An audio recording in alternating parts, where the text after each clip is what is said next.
What is up YouTube, Jamie the Kid00 here, coming to you guys with the first of what I hope is going to be a few Duel Terminal Deck profiles. Today I'm going to be bringing you Worms. I've recently started investing in a few fun decks from the various Duel Terminal archetypes while they've been really cheap, and because you guys have been asking me for fun decks, I figured it'd be a nice little theme to try and roll with.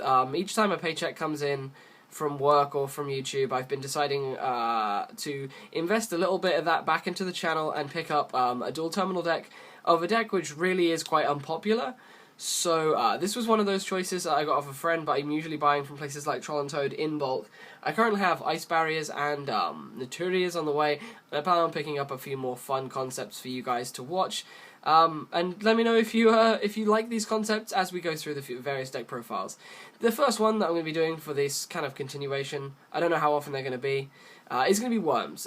Next week I'm hoping to do Ice Barriers when they arrive, and then maybe a couple weeks after that when my Naturias arrive, we'll profile them. So the first one is going to be Worms. I should also say, for anyone who asks later on when we actually get through the list, Worm Zero isn't actually in this deck, it's actually in the extra deck as a proxy, which we'll get to later, because one of my cards is in the mail at the moment because I'm getting a language swapped. Right, let's get into the deck profile. I call this Worms. I sadly only play 10 Worm cards in the main deck, but such is life. I'll call it Worms because that's the main focus archetype. We play one Worm King. Worm King is literally only in here because you really don't want to draw him, but he's mainly only in here for W Nebula Meteorite plays, the fact you can summon this guy off of Nebula, free 27 beta, who also has a Gravekeeper's Descendant effect of killing a worm to kill a card. So it's pretty cool, he's a nice boss monster, and he's a single tribute when you have a worm out, which you quite often do, because when you have an X and you make the Yagan play, people will usually kill the X, leave the Yagan set, you can flip the Yagan, bounce the thing, summon the king, it's always good. So, one king. Then play 3 of arguably the kind of favourite, part of the favourite duo in the Worm deck, Worm Xex. Worm Xex is easily one of the best beaters of the deck, level 4, 1800 drop, and when you summon him you can Foolish Burial any one of your worms from the deck. And the one you're going to be Foolish Burialing is one of the 3 copies of Worm Yagan. Worm Yagan has an effect where if the only monster you control is Worm X, you can special summon this from your graveyard in face down defense position, but if it leaves the field it's banished instead of being destroyed. So you usually want to try and Xyz with this to get around that banish thing, but it's a really cool way to instantly recruit a compulsory evacuation device to the field, and against Xyz heavy decks, Yagan can be quite powerful.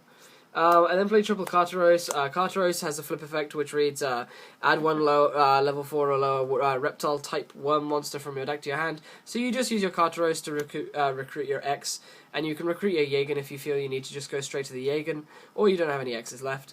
I usually side 1 to 2 of these out. I just play them game 1 because I want more worms for my Nebula Meteorite, and I want to be able to get to my X's quite quickly. So that's the worm component. I say I'm building Hidden Arsenal cores. I haven't managed to pick up a Hidden Arsenal Genex ally Birdman, but I am playing one in this list. Birdman unlocks the possibility to go for Black Rose, which is an incredible blowout card, but it also opens the possibility to go into a cool boss monster for the deck called Genex ally Triforce, which we'll get to shortly. But Birdman opens up some really nice plays with the deck, so I really like playing this. And, yes, he's a bit slow in the deck, but with the amount of backer this list plays, it is able to slow roll quite strongly. So I do play the one Birdman, and it works out pretty well. Moving on to the non-kind of Hidden Arsenal stuff, or Duel Terminal type stuff, I play 3 Fire Hand and 3 Ice Hand. This is a really slow set-a-card control deck, and the inclusion of the hands plays a really nice mind game with your opponent, because if they see you're only playing worms, they're going to be trying to destroy your cards while they're face down to try and avoid those flip effects. What happens when you throw the hands into the mix is the moment they see the hand, they then start doubting what all of your set cards are. They then start doubting that what they originally think is definitely a Cartaros. Sorry, I just turned a video on by accidentally tapping my mic. By tapping my my mouse. What they would normally be sure is a Cartaros, they now question because it may be a hand. So it plays a nice little mind game, and Fire Hand is one of the things you can use for Genex ally Triforce. And Triforce gains an extra effect depending on what attribute you use, so Fire Hand is good for that as well. But I'll get to that shortly. But the hands really do put in work, believe me. And the last boss monster, the last thing I'm playing in the deck is the Worm boss monster in the form of 1 Evil Dragon Ananta. Evil Dragon Ananta is really cool. You can special summon this by banishing all reptile monsters from your side of the field and graveyard. and his attack and defense becomes 600 times the number banished. And in each of your end phase, you must destroy a card. So this card can become really big really easily, especially seeing as you're going to be going through multiple worms and going through things like King of the Feral Imps. So this card becomes really, really big. Originally, I was playing this deck with one less ice, one less fire, and one less Birdman, because I couldn't find my Birdman. Oh, wherever the Birdman's gone. Because I couldn't find my Birdman. And I was playing a BLS and 2 Chaos Sorcerers. I completely take that back. That was a bad decision, because they clogged really hard. I was also playing Kageto Kages to support that, but that was just a horrible, horrible decision. So I cut them immediately after the locals, which I bombed with this deck. And this is kind of a take on the deck, which is similar to some of my really old videos that I did with Worms back, 3 years ago now. I did a Worm deck profile from 2011. Crazy how time flies. But yeah, it borrowed a few things from that, and I'm a lot happier with the list now. It's been testing a lot better on Duel Network since. So for the spells, we play 1 Book of Moon. I do not play Darkhold because I set so many of my own cards. 2 Forbidden Lance. These are mainly for supporting the hands, but they also support your Xyz summons, which you actually have to work for quite a lot. They support your Worm King, they support your Ananta. They're just really good protection. Triple Duality, this deck is quite slow, so you're going to be setting a lot of guides, so you're not going to special summon every turn.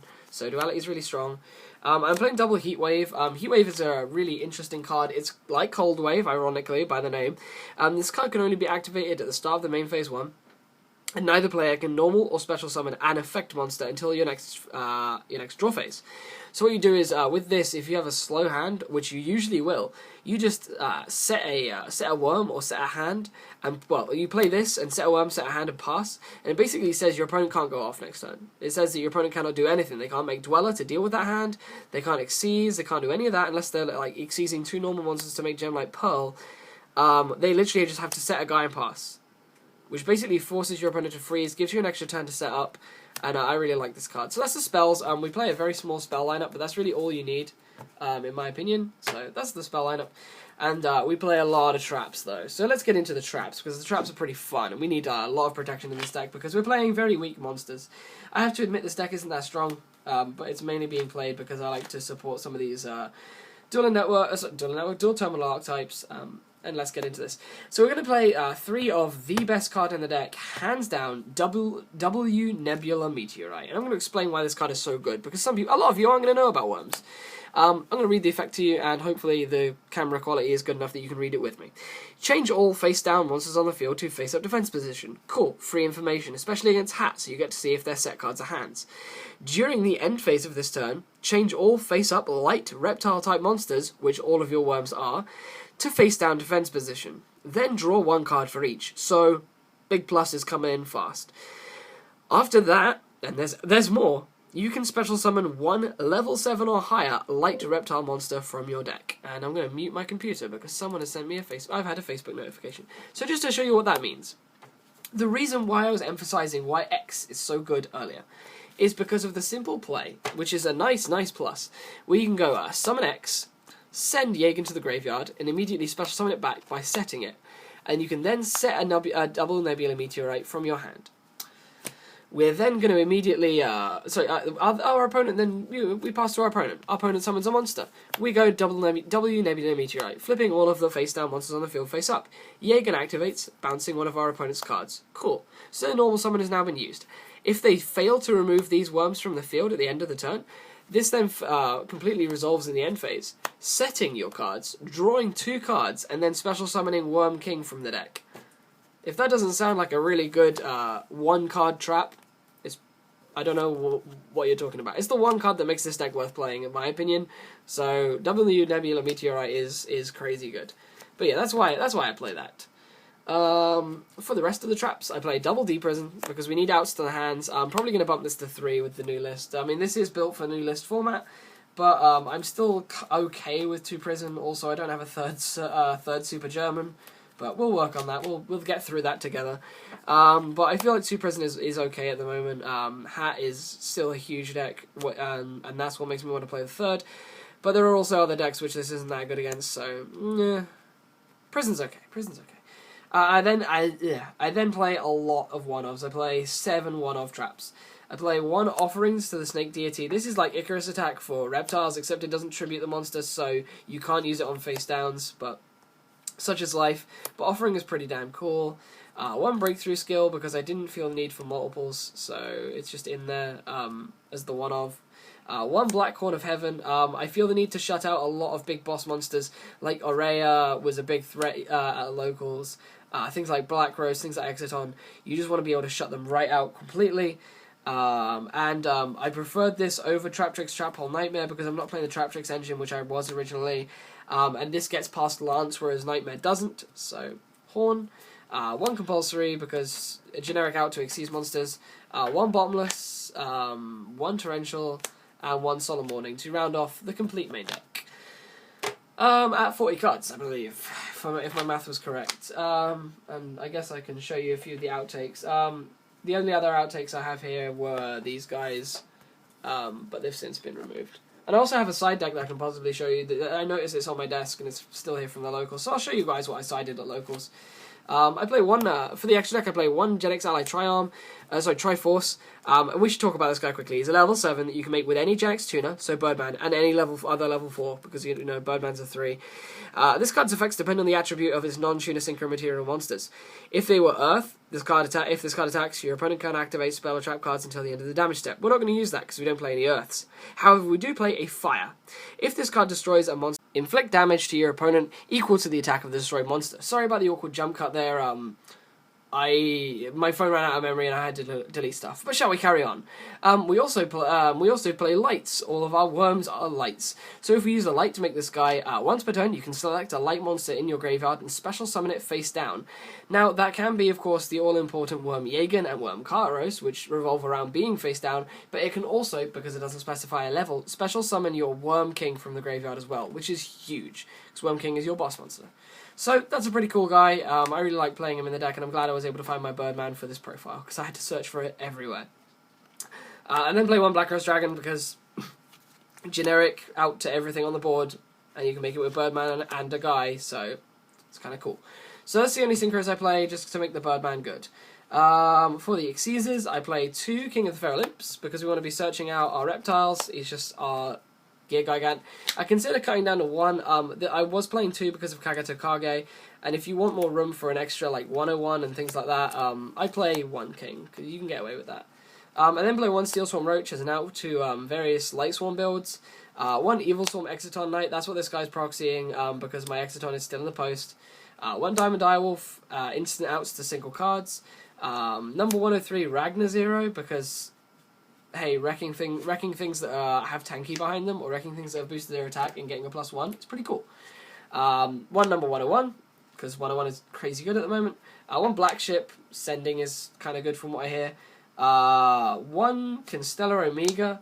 1 number 39 Utopia, because it's cool, DT, and it's actually been testing really, really nicely against the Majesty's Fiend epidemic, which has been all over the place right now.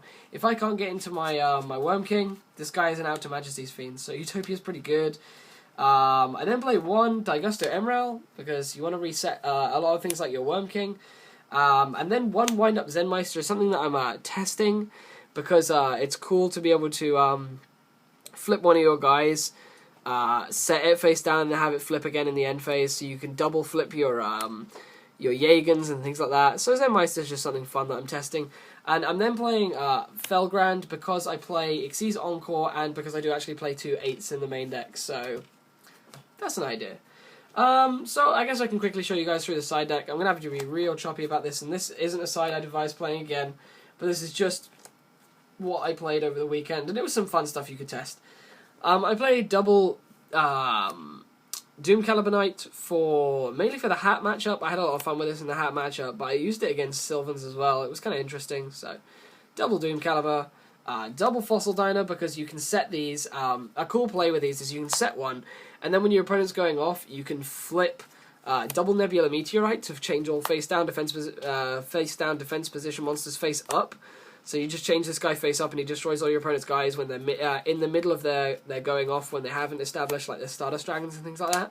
So double Diner, really, really fun for that. I then tested double Wiseman's Chalice because we're playing a lot of level 4s in the deck. This gave me a free way into an Xyz.